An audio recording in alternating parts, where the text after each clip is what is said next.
I mean, I'm just trying to make it fit my head. I'm trying to like do stuff with it, style it up. Trying to even be the super sports person with the hat, like just trying to mix it up. I think find your swag, man. That's why we got them. Thank you, John. Improvisers can have swag. Thank you, John. Thank you. You don't have to be the pajama. You don't have to be the pajama, dusty looking improviser. It looked like you just walked out of bed and you was reluctant to come perform. You could swag it out. That's all I'm saying. That's all I'm saying. Yes. Everybody know what I'm talking about. All the people that watch improv, at least. We are live. Just let you guys keep going. Let them know. But I guess I'll take this moment to introduce the show. Chicken Joe Clark, Buckets of Swag. That's exactly what's about to happen on the Can't Tell Us Nothing show. All kinds of buckets of swag. All kinds of buckets, and pails, and bowls, and man, shout out to Mike, my brother Mike. Speakers in the lab. This is the Can't Tell Us Nothing show, everybody. Improv group out of Houston, Texas. That's what we are. John, Amechi, Tandi, myself, Antoine. We do improv sometimes, but this podcast we take opinions, discussion topics, turn it into improv scenes on the spot. Evan's asking, "Where's the tacos? Who's talking about tacos? Was someone talking about tacos? Did somebody find tacos? Yeah. I'm not sure where the tacos are, but the improv is right here. The discussions is right here. The good time is right here. The buckets of swag are right here. Buckets of. Still like buckets of swag, man. Yeah. Evan, get your hungry self out here. Yeah, that's my cousin Evan. Stopping by. Shout out. Definitely this show could definitely be better if you eating some juicy tacos. I would heavily recommend eating tacos, watching the podcast. That's it. And Evan can definitely have some DoorDash tacos sent to us as we eat. I mean, as we perform, we'd love to have that. I won't even limit it to Evan. Anybody can go ahead and DoorDash us whatever you want to have us eat while we do this podcast. That would be really interesting and and nice, real nice. Yeah. We should pick people that are watching one person and DoorDash them some food while they're watching as like a treat. Ooh, that'd be gangster, wouldn't it? I'll think about it. Yeah, think about how we're gonna do that. Yeah, I'll think about how we're gonna do that. Oh, how about a cheesecake? For my cousin, you wanted to just like ship, sir. What a great idea! She should just ship slices. Like we just call out a random name. She ships it to you. Get a slice of the C-Time podcast. Get a slice of this. Yeah, next time you're in Houston, we're going to have one for you. I think that's overdue. That's for your continued support, Evan Holly, because you're there in person. Oh, he paid for it. Okay, I'll let her know. Okay, cheesecake and improv. Okay, let's keep that on the brain. Keep that one on the brain. I like that idea. But we had a topic we was going to discuss today. Yeah.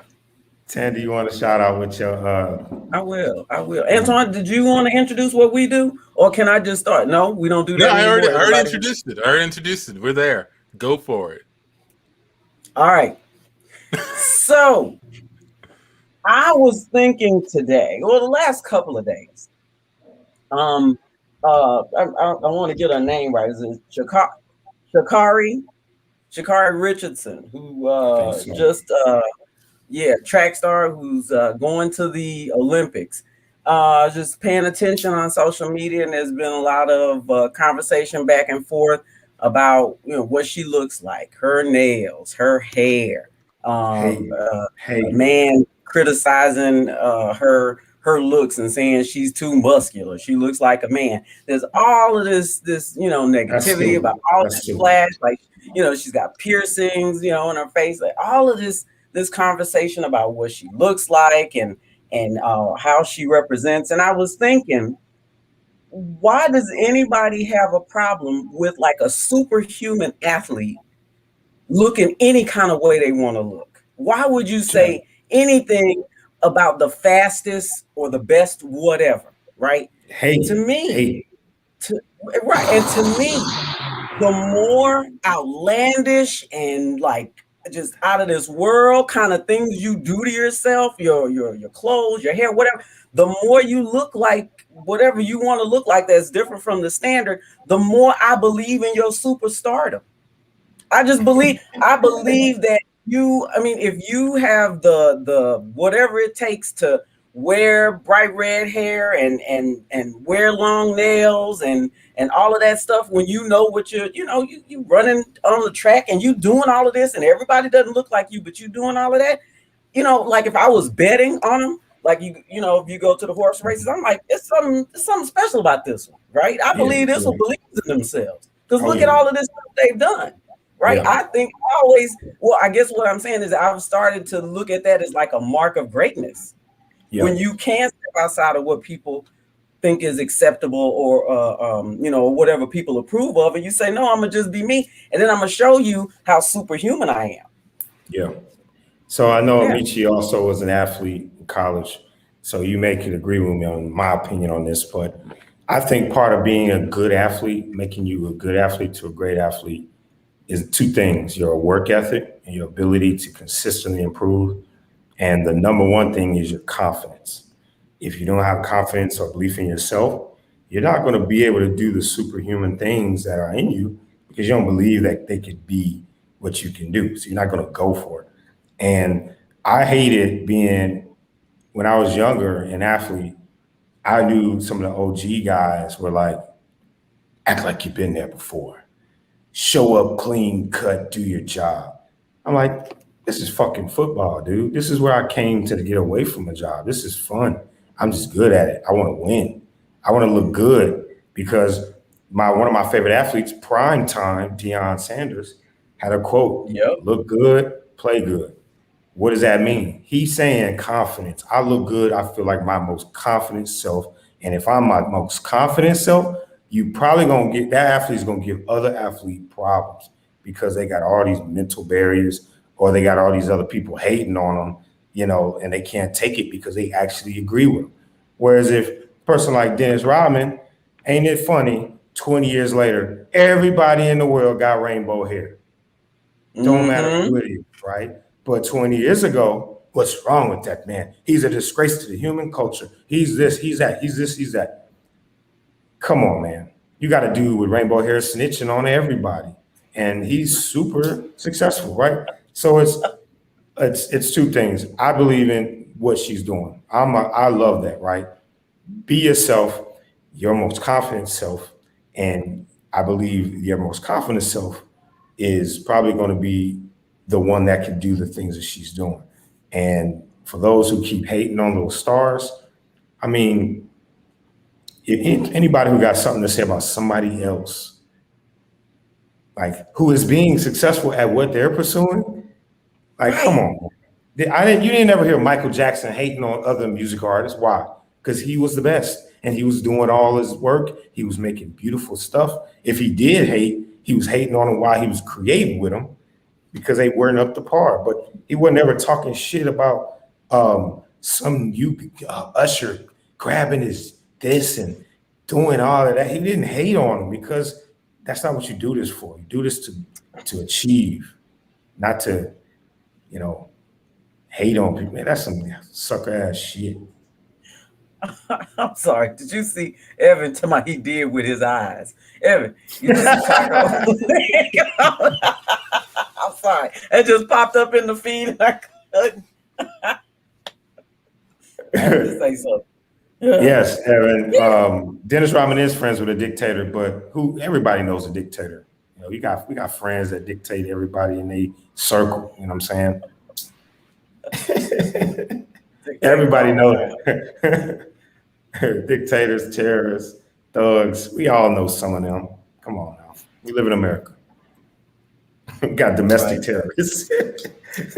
We got a season for domestic terrorists, man. Come on. Yeah, MJ did have him side eyes though. But yeah, I would kind of agree with you guys. Like, if she's able to have fun and look the way she wants to look and still dominate, what's the problem? If she's doing extra stuff and she's losing, then okay, maybe we have a conversation there, right? Right. Yeah, she's rainbow. If she's rainbow track star that comes last place every time. Yeah, we know this has nothing to do with track. Right. Yeah, but I watched her last race. She won by like a good 5 minutes. She was pointing at the time before she finished the race, and everyone else behind her. She slowed down. She still like almost set a record. Why are we criticizing her? She's it's insane. It's too. I think the only criticism you can make is if they say she has long nails, right? If it came down to like her and another person, she reached out and like the tip of her nail crossed the finish line. That's a race. That is a race, bro. I don't play that, man. That's a race. That is a race. We cut to a track and field event. Hey, Antoine. Mm-hmm. Hey, I just have a question. We're about to run in this race. Are those nails legal? Those are super long nails. They're like 10 meters long. I mean, legal. They're my nails. Yeah. This is my style. This is how I feel the most me. Yeah, they're really long nails. Does that make you uncomfortable? I just feel like it gives you an advantage over the rest of us. You could be 10 meters away from the finish line, but then just stick out a hand and you win the race. I mean, that's the race. That's the race. I don't know what I can tell you. This is part of me. These are my nails. Like every part of my body is gonna be in play here. Same thing with you. If you had like a really long toenail, I wouldn't trip about it. Sorry, watch out.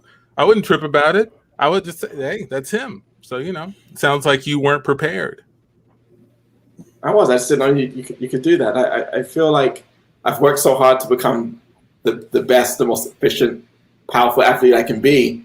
But you're just taking a shortcut. What? I made it to the Olympics just like everyone else. I feel like you're being a hater right now. I feel like you see me with my style. Hey, stop waving your hands around. That's dangerous. Step back. I'm stretching here. All right? I need they cut through the wind. Say what?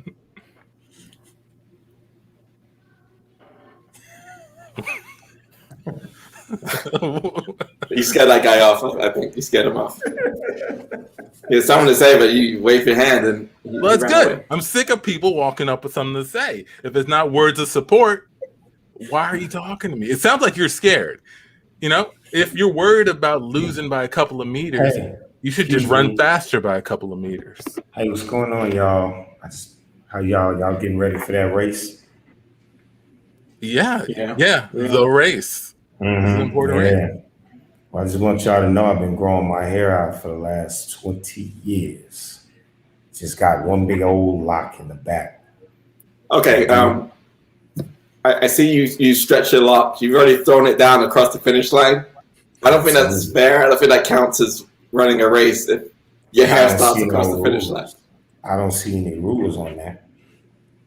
I mean, there's birds that got bigger wings than other birds. That's true. That is true, but what does that have to do with running this race in the Olympics? Some birds just ain't got it. I just got the genetics. I got the ability to grow my extremities, and that extends my human domain when I'm running in space. You know what I'm saying? Exactly. And I'm about to dust you. Sorry, I just knocked somebody out of my hair. You did. This is a very dangerous race. Antoine's almost cutting people's faces off. You're knocking people down with your hair. This is, of course, this is dangerous. This is important. We are athletes at the peak physical. We're basically superhuman. Yeah. This is dangerous. This is not for the faint of heart. Mm-hmm. If I reach my hands out, look at that wingspan. That's like 30 meters right there. Mm-hmm.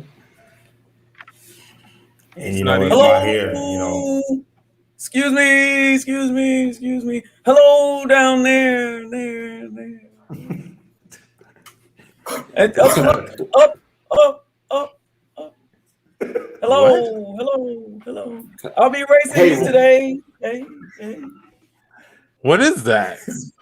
You're gonna race us from up there? Yeah. I've got stilts. I thought that I used to be in the circus. See, now that doesn't count.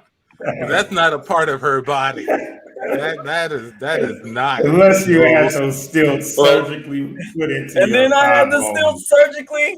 Attached to my legs. It's not even done yet. Look, it's still fresh. This is horrible. Oh, the race is about to start. Everybody get in position. Look. I don't know why I'm doing this. Okay. And as John is whipping his hair, about to throw it up finish line, he catches one of the stilts, and it wraps around the stilt. She falls over on top. But Antoine puts his hands up to guard and actually impales her on his finger.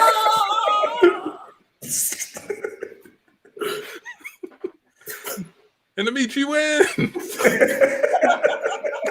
And scene.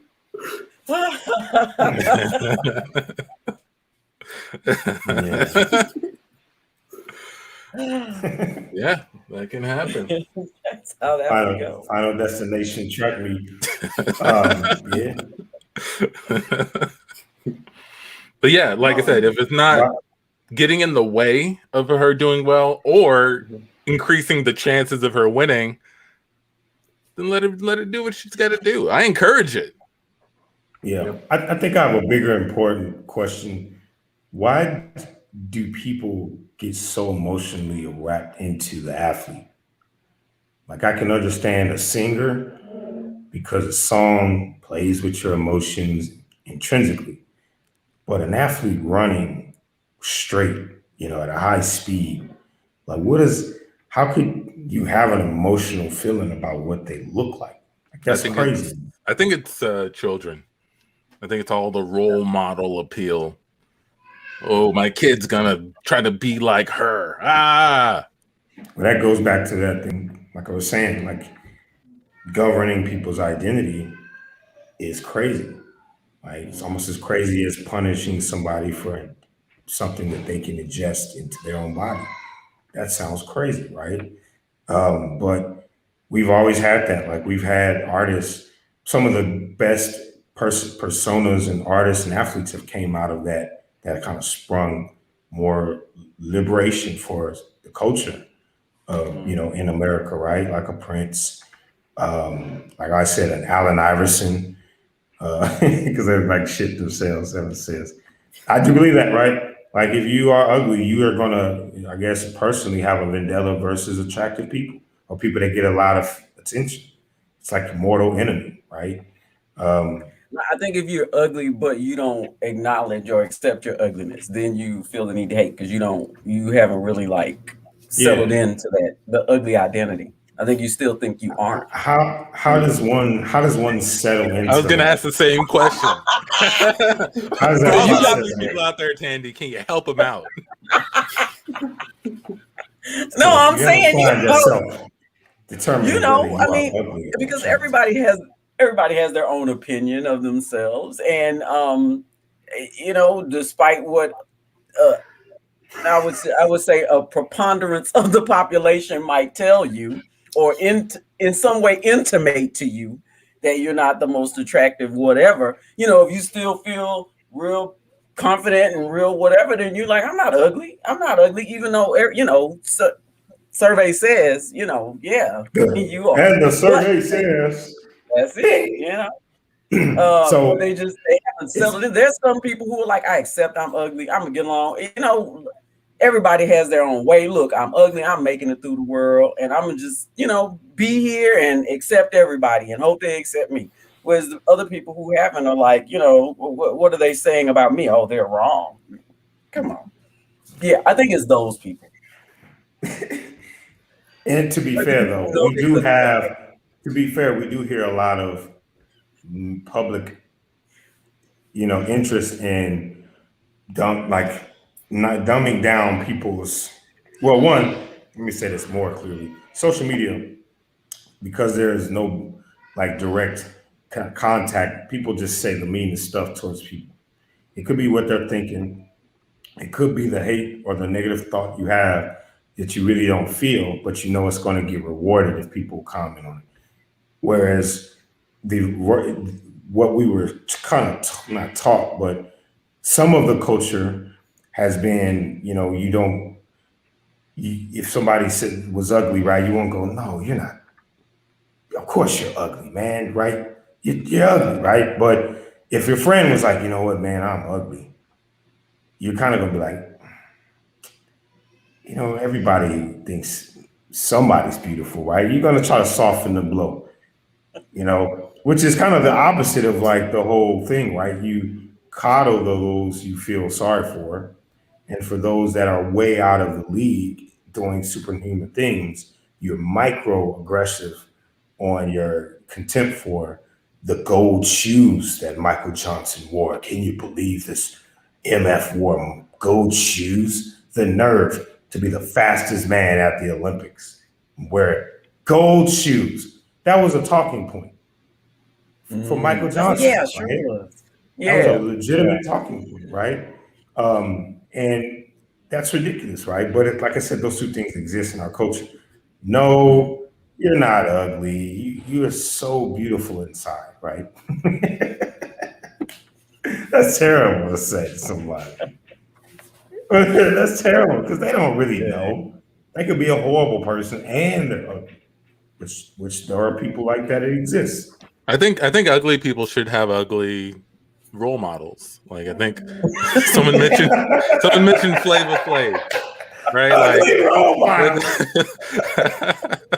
People they look up to. Flavor Flav was a very successful gentleman. He had a TV show. had a not even a dating show. Had a show where women were trying to romance him. A harem of women. Do you think there are women that are only attractive to ugly men? Is that a thing, Tandi? Do you know? What? I don't know. Only attracted to, I'm trying to think. Oh, if there's I can't say. Yeah, do you know women who're just like, nah, girl, he too cute. I need one that's low down, no. I mean, I've heard that before. No, he's too cute or whatever. But they want a safe bet. He ain't going nowhere. Nobody wants else. It reminds me of a Patrice O'Neal joke where it's like, I don't want a girl I can send to the store in the middle of the night. Not worry about her. Yeah. Same thing with a guy. A guy you can send out on a trip. It has the opposite effect on guys because he's ugly, and then you start to date him, whatever. He starts feeling confident. He's like, okay, if I can pull her, I can keep pulling. If this will work, let me keep moving. And it's just like a job, right? You can't find a job when you don't have one, but when you have a job, you find all kind of jobs, right? All kind of people, all kinds of positions. So it's about crossing into that world. Brandon in the chat said they're called rebounds. Some are. What I don't know. Rebounds. You go to a lesser version or a lesser standard. That's cold blooded. That's cold blooded. I'm gonna dump my significant other, and then I'm gonna go find a wounded or undesirable person that I have no intention on being there with, which is gonna further lower their self-esteem when I jet. Now that I've reduced my grief, reduce, reuse, recycle. It don't matter.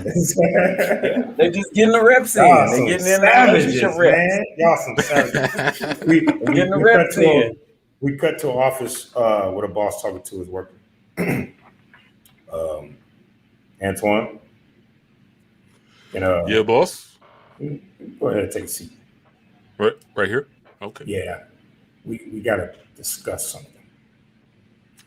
All right. Sure. So, anything you need. When you went to the meeting, when you left the meeting yesterday and went to the restroom, I went looking through your phone. And I saw that you had been interviewing with some other companies.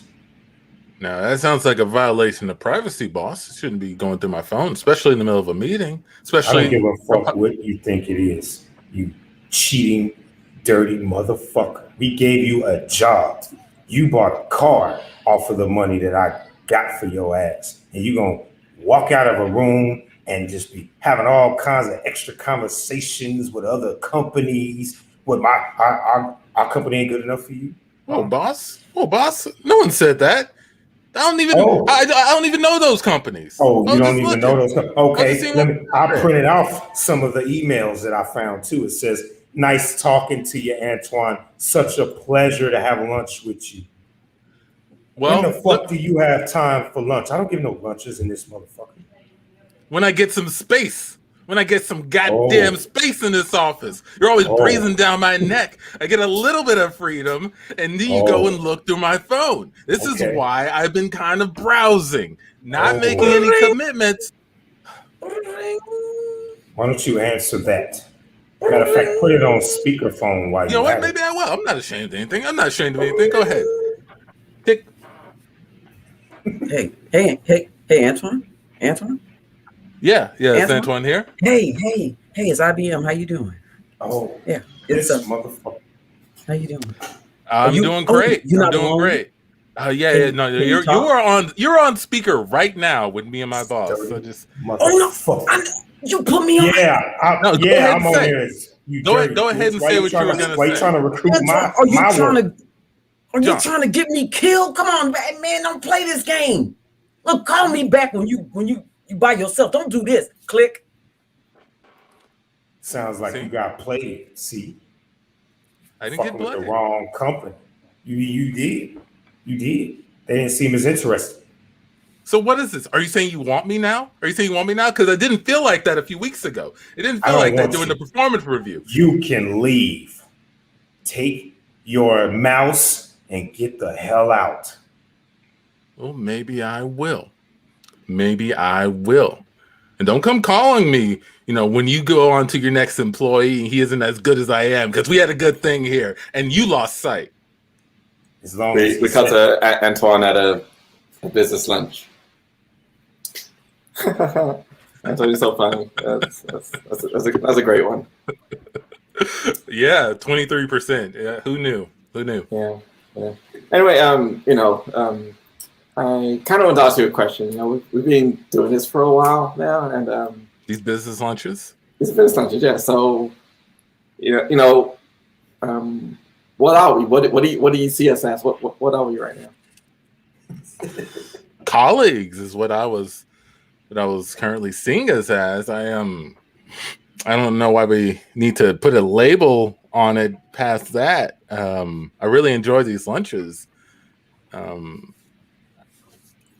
Is that not how you saw it? No, I thought we were like a little bit more serious than just colleagues. Maybe just like an official business relationship, boss and employee. Well, you say that, but you still have me as a contractor. I was wondering when you were going to make it official. You're going to tell all your other employees that I'm also now an employee in your eyes. I hate for us to pretend like we're boss and employee when I'm still under the contractor label. I just makes me feel a little something. Oh, I was getting around today. I have to move a couple of people out before we get to that office. Yeah, you told me you were going to move those people out, and they're still there. I've been just waiting here patiently, and those people are still there. I thought I was going to be there by now. I thought we had a deal, but still business lunches. So, I mean, we do. When we have one that one at the office that you can come to, like a potluck, I will let you know. But to them, it's just gonna have to be this. So. Okay. Well. Hey, but I got you something nice. I got you some business cards. I don't think I want that. Let's not complicate this anymore. Let's just. We cut to Antoine in the car with me. So I knew he wasn't the one. Glad you called me. Glad see you need a ride home. Yeah, I thought he was serious. Mm-hmm. Got tired of all of those business lunches, having him string you along, didn't you? I did. Mm-hmm. And he's gonna approach me about what we are when he knew what I was waiting for. Yeah. Some people aren't serious, but let me say this: you look nice tonight. I mean, you really look nice. Blue's your color. What are you trying to say, IBM? I'm just saying it. You look nice.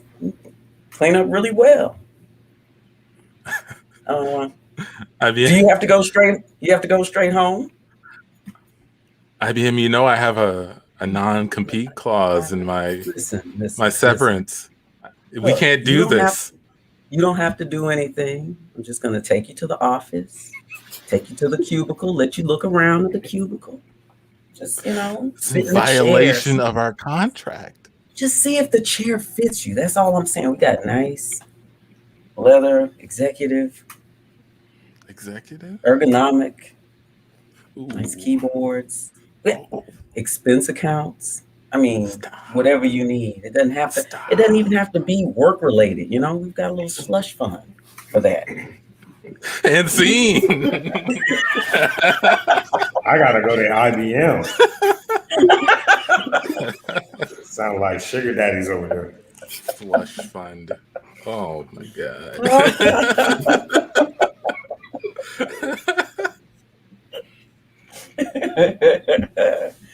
Oh gosh. I think it's how it feels being courted in the business world when you're a hot commodity. Lots of lunches, lots of perks, and then people are like, "So, you want to make this a thing?" You guys I'm married. Good job. We'll get to that later. People treat you the best when they're trying to sell you something, don't they? I love to go on timeshare presentations. Like if I get like a guy that's trying to sell it, it's like a date, right? It's so nice. Open up the door or whatever. You get in a little cart. They drive you around and look at the property. They're showing you stuff, and you're like, yeah, okay. Call your name. So Tandi, you got kids? So Tandi, I was like, this is just like a date. Go show me a nice little place. And then, when they sit down to close the deal, I'm like, no, I'm not interested. But I had a good time. I mean, this was nice. This was nice. Let's stay friends. When people try to sell you something, that's almost the best they're gonna treat you. We cut to Tandi on we cut to Tandi on a travel date. So, all of these properties that you saw today, how did they make you feel? Oh, they made me feel like I just want to be whisked away from my regular everyday life. And oh my, yeah. What? Okay, yeah, maybe just. Sorry that I spilled some champagne on me. All over yourself, yeah. That's all right. But no, it just really made me feel like I wanted to get away, like I could have another little life, away from home when I go on vacation. Good times. Yeah. Did you see how peaceful it felt when you walked through those rooms? And I was kind of guiding you through the room, showing you the bedroom. Yeah, I saw that. I know. Hand on the small of my back. At first, I was a little concerned about that, but I mean, that's okay. It's just, you're a friendly salesman. I'm down with that. So, Tandi, I'm not going to play around anymore. I'm just going to cut straight to the chase. Okay, here it comes. I want you to buy a property. No. What? I want to marry you. Wait a minute. Right what? here, right now. Oh, I feel it. Oh. The energy between us. I've never felt anything John, like this. No, I'm serious. John, come on. I'm serious. John, you didn't feel that? You didn't feel that? You didn't feel any of that when we walked in? It was just the magic of the whole experience. You know, it's a resort property, feeling tropical. You know, you're trying to sell me something. I'm here looking. You know, it's. I thought it was just that. I didn't think it was more than that. No, it was way more than that. I mean, I kind of like love at first sight. Yeah. What? So actually, in this room over here, there's a steak dinner waiting for us in the violin. I want you to take my hand and let's sit down and enjoy a blissful night together. I have been to so many timeshare presentations and this has never happened. Yes, come on, let's go. I'm so excited. Sure, come on, let's go. All right, so nice. Take a seat. Yeah, sure. Oh, John, this is way more than I bargained for. I only allotted about 6 hours today, but I don't know. It seems like it might be going a little bit longer. Yeah, I hope it's going to be going longer, maybe into perpetuity. I'm just blushing. I can't believe this. I wasn't even going to buy a property. I mean, I just do this for fun. And here, look at this. Okay, Tandi, I haven't been 100% honest with you.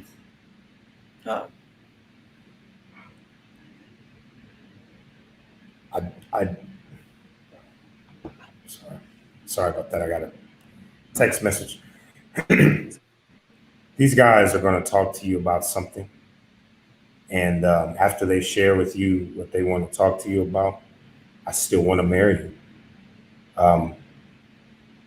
But if you don't agree, you don't have to agree with what they say. You don't have to accept anything. I'm just going to wait outside, let them say their thing, and then we'll come back in and we'll get back into to the wedding. Okay. Well, all right. Yeah. All right. It's okay. It's okay. It's going to be okay. All right. Okay. I'm going to be outside. Knock, knock. Hello. Hey, don't get up. Don't get up. Yeah. How's the steak? It's fantastic. It's best on the island. Mm-hmm. You know why you got that? Because John loves you so much.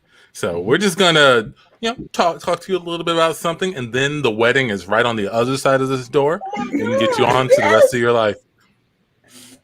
You know, at 65, I didn't think it would ever happen. Okay, so this is just, oh my gosh.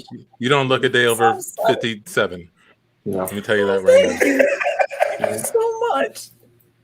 Now, the life of your dreams is right here, and this timeshare that we have here can be a huge part of it. Can you imagine your children running and playing right here through this room in this island? 3 weeks out of the year.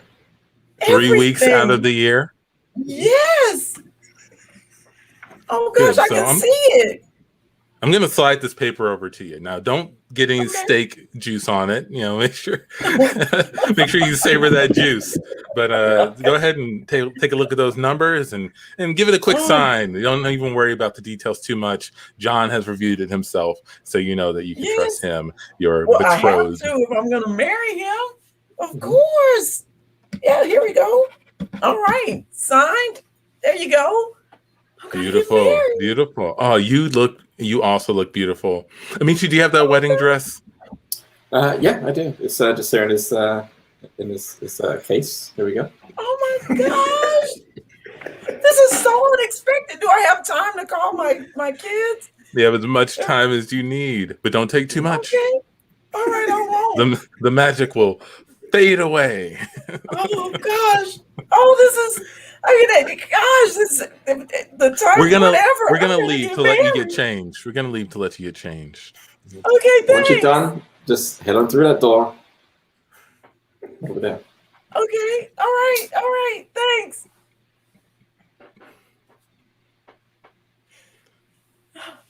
She calls her kids. Tommy, Mama's getting married. What? Well, I just met him today. You're getting what? Yeah, I'm getting married. I came for a timeshare presentation. And Mom, where are you?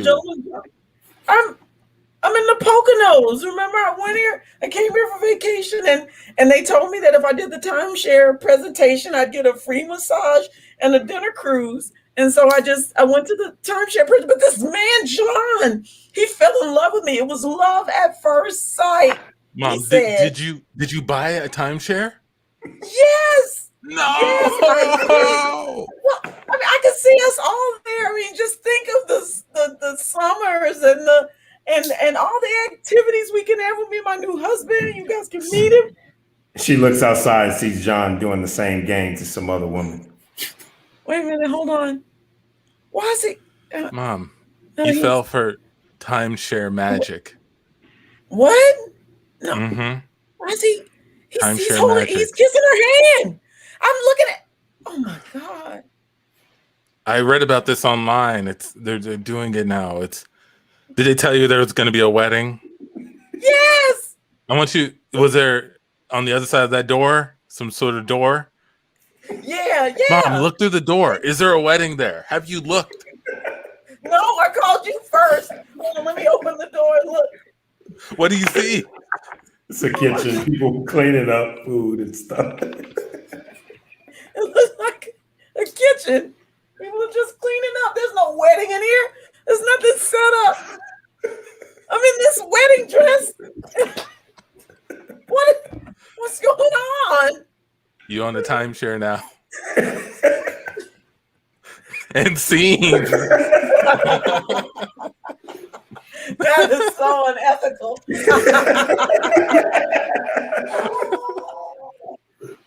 Oh man, but believe it, I can see that totally being a thing. I'm sure it's happened somewhere, man. I'm sure. I am sure. Oh gosh. I think it's funny. I started hearing like legal commercials that are like saying, "Have you ever been, predatory or something with timeshares? Have they ever like got you to sign predatory?" And I'm like, "Yo, they got law firms going at timeshares. Man, it's messed up."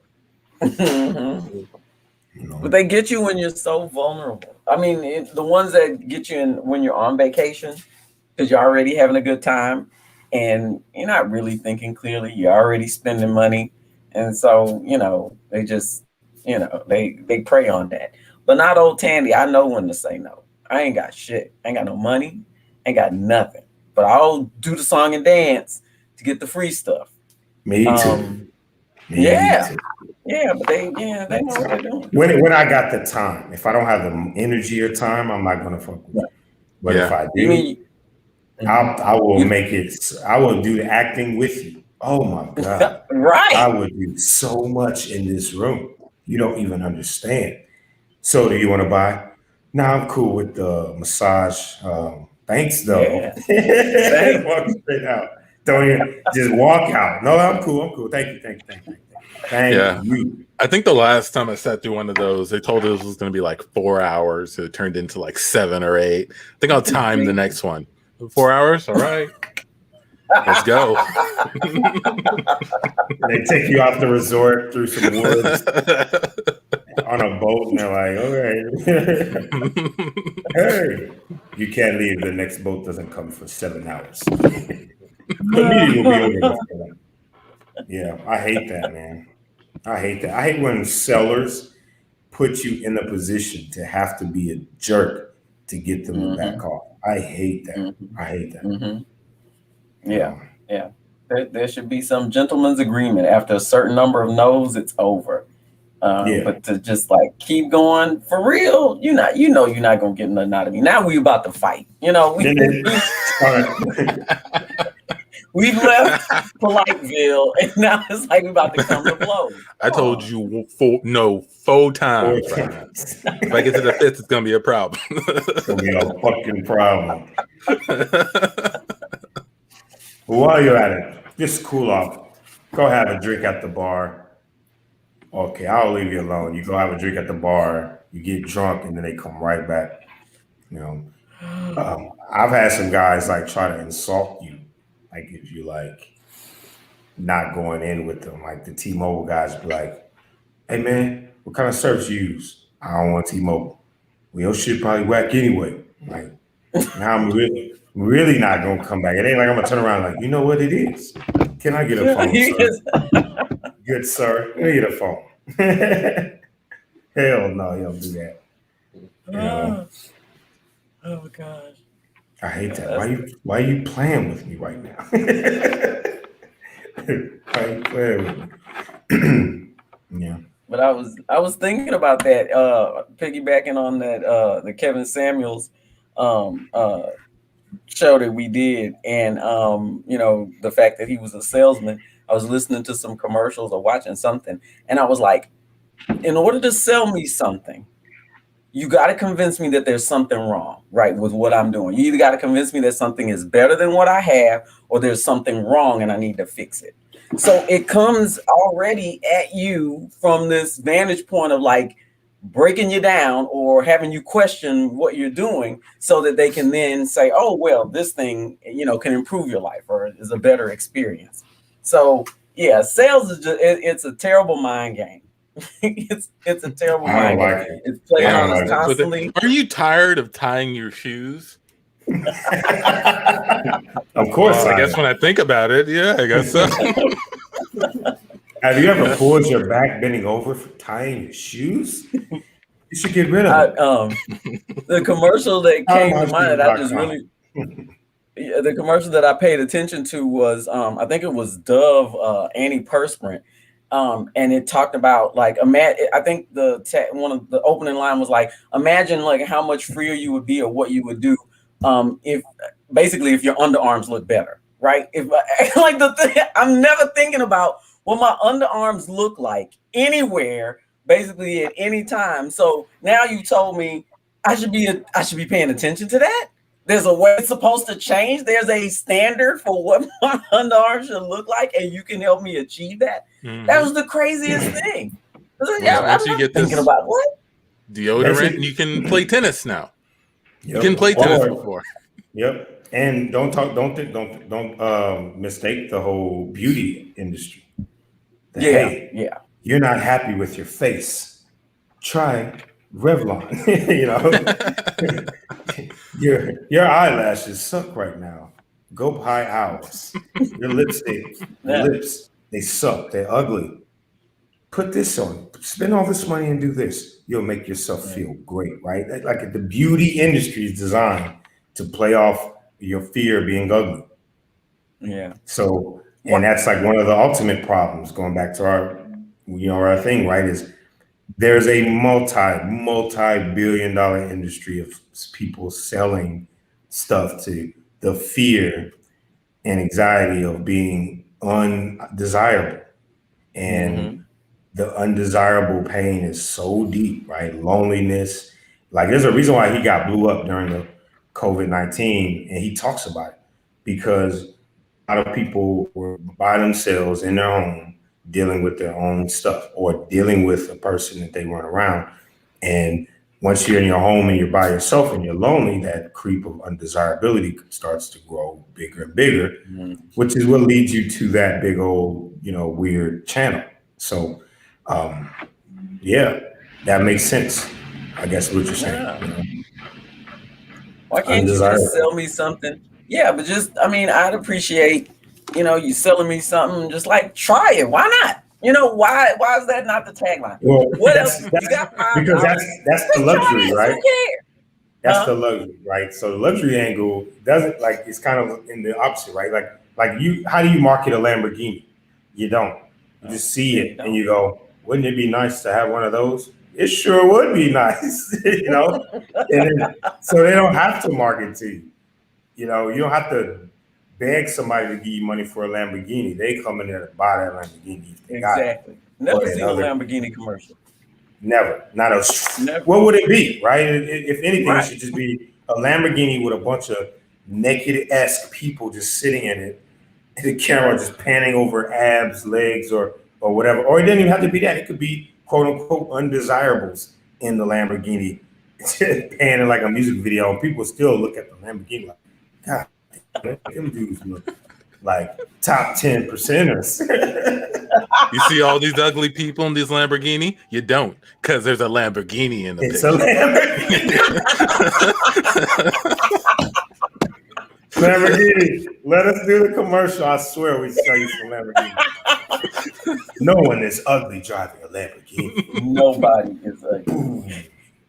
Yeah, sell hundreds of thousands and millions of Lamborghinis. People until you have a baby and the baby's ugly, and you got to find a baby Lamborghini. Which you can buy. The baby around. Which you can buy. You sure can buy you can. Baby.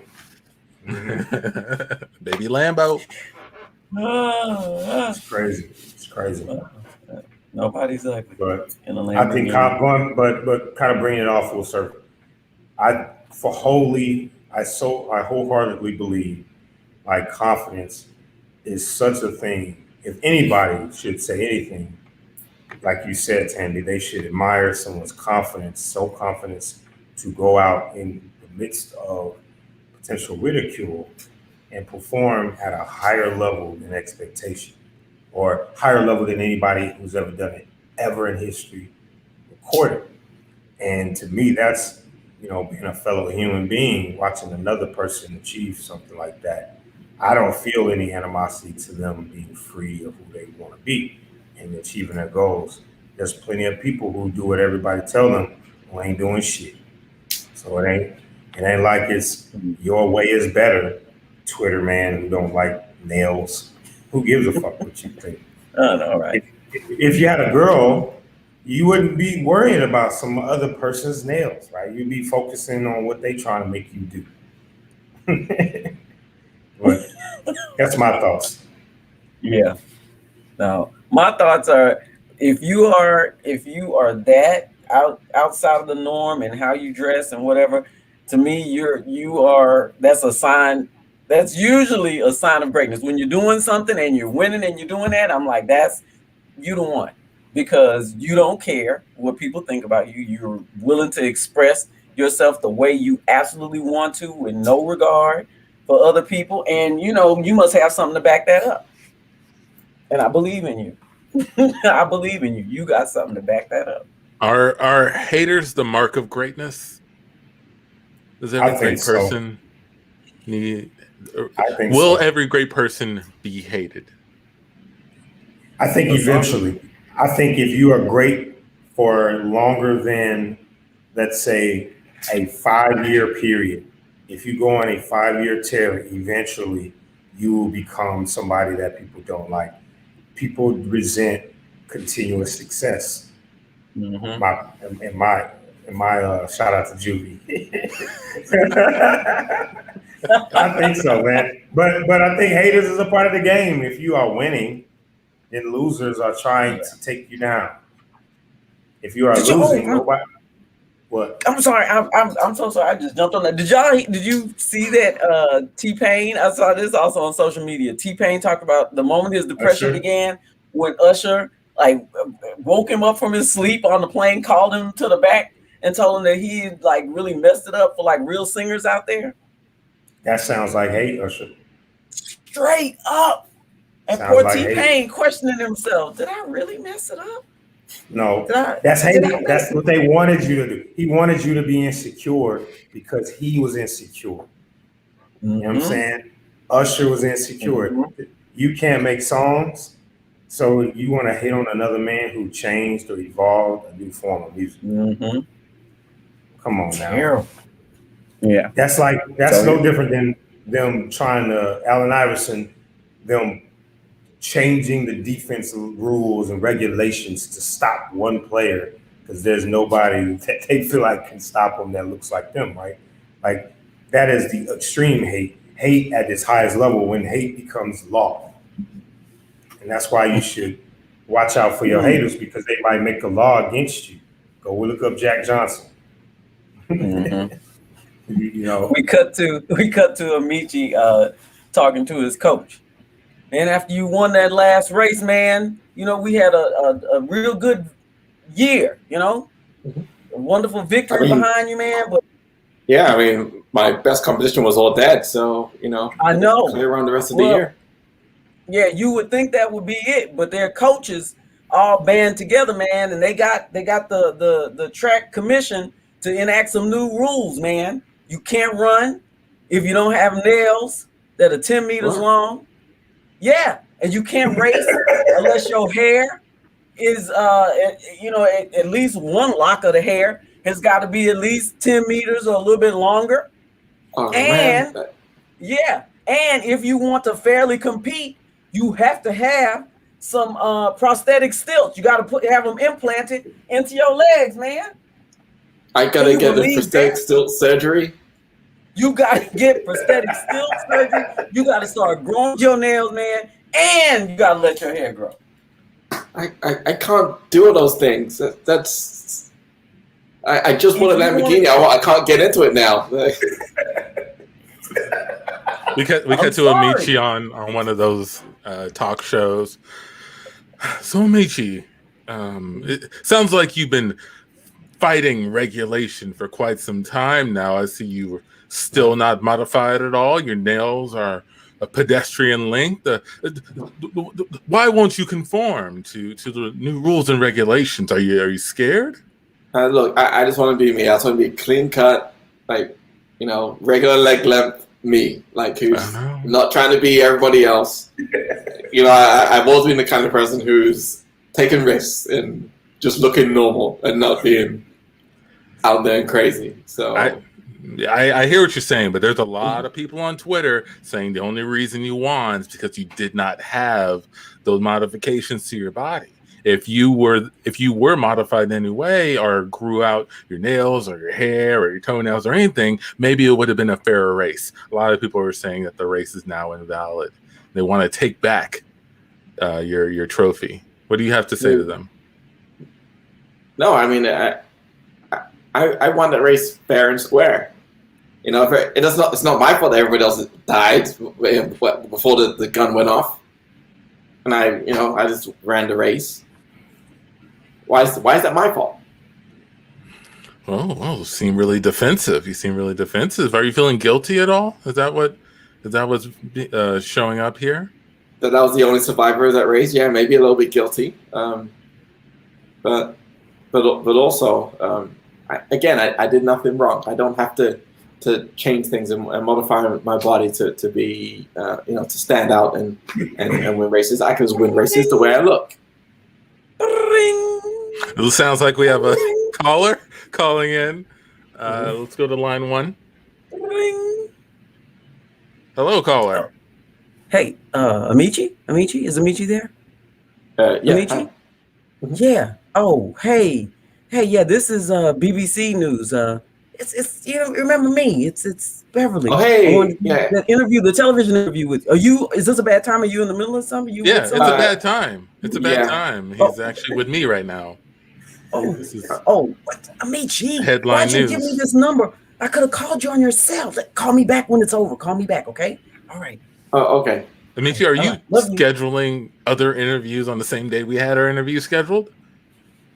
Hey, look, you know how it is. You know the game. It's you do a bunch of interviews to find out what because you never get it right the first time. So you do a few to figure out what you're really trying to say.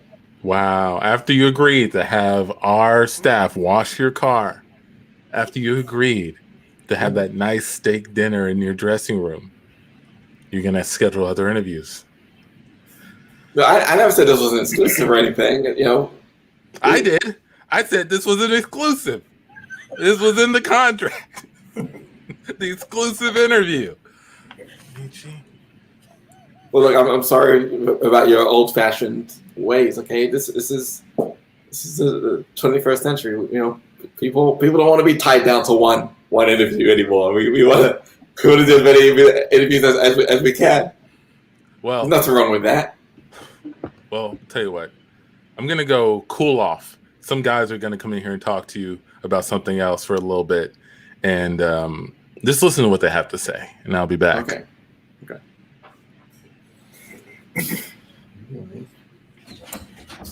Hey, how's it going? Hey, how's it going, man? Just waiting to finish off the interview. Absolutely, man. Do you want some water or something? Sure. I'll take some water. Thank you. Appreciate that. Yeah. Not a problem. So, I heard that you guys had a little kerfuffle. We don't really want anything like that to happen. And I'm sure we're going to finish this interview in a second, but right behind that door, we're going to have a new setup for you. It's going to be wonderful. It's going to be all of the reporting channels you can have. It'll be wonderful. Sounds good to you? Yeah, that sounds great. Okay. All right. Before you do that, go ahead and get your John Hancock right here on this timeshare application. It won't be a thing. Just get a signature out there. You know, it's kind of like an autograph. I'm going to show it to all of the bankers and stuff. They really like guys like you. And then we'll get you right in there to finish that. Okay. Here you go. Thank you for doing this. I appreciate it. You know, not many people would have, come around to my side and help me get the things that I wanted out of this interview. So thank you. I know, right? Sometimes the old school guys are just straight assholes, man. I see you're not writing your name down, though. You go ahead. Oh, no, I did. I've written it. Here we go. Okay, got you. Thank you. You wrote it twice. Yeah. I mean, I'm so excited about this. Yeah. So So there's two signatures there. Not a problem. All right. So I'm going to head out. You can take some time for yourself. You know, call whoever you want right before. Because once you step inside that door, it's exclusive interview time. Okay. Okay. All right. See you on the other side. Congratulations, also. Thank you. And so he calls his mom to tell her about his new opportunity here. Hey, Mom. Yeah. Hey, sorry to call so late. I have big news. I just signed up to do an exclusive interview. Oh, okay. Because I saw you on that other one. It wasn't going too well. They gave you an exclusive, huh? Yeah. So the same people. It's just. Yeah, it's the same people. But I think they're gonna ask me a few different questions this time. That's odd. They just put you in the back and you just sign something. What they do? Yeah, that's exactly what they did. Actually, just put me in the back and I signed something. Was it? What? I'm sorry. Was that man there named John? Yeah, I think so. It's pretty nice. It's really kind. Oh, he told you to look through a door, didn't he? Mm-hmm. He said, "Hang on a second, baby." So you just bought a timeshare. It's the same kitchen from the and scene. And that is the Can't Tell Us Nothing show, everybody. Thank you so much. Watch out for those timeshare contracts. Shout out to everybody in the chat. I've been watching the whole time, loving it. Shout out to Chicken Joe Clark, Evan, Shauna, Full Body Frequency. Miranda. This is Miranda. Contessa. Thank you so much, everybody, for stopping by. Oh, man. Charlie, you got me all self-conscious about my big old water bottle. I'm gonna get something smaller next time. I got a big red one. I tried to Yeah, thank you, John. Thank you so much. John. Thanks, John. It's a lot of fun. More of the story, I guess, if I close out, stay confident, believe in yourself. Let the haters be just noise or rain that just hits you and fall right off. That's right. And if you ugly, accept it and get a Lamborghini. Get a Lamborghini. Work with. If you're ugly, get a Lamborghini. Get comfy. Go ahead and play us out on that note. Oh man. Words to live by. Go ahead. Just throw some on y'all and got me all off guard. So while he's doing that, off guard. for John, That's the DJ next for show. off guard.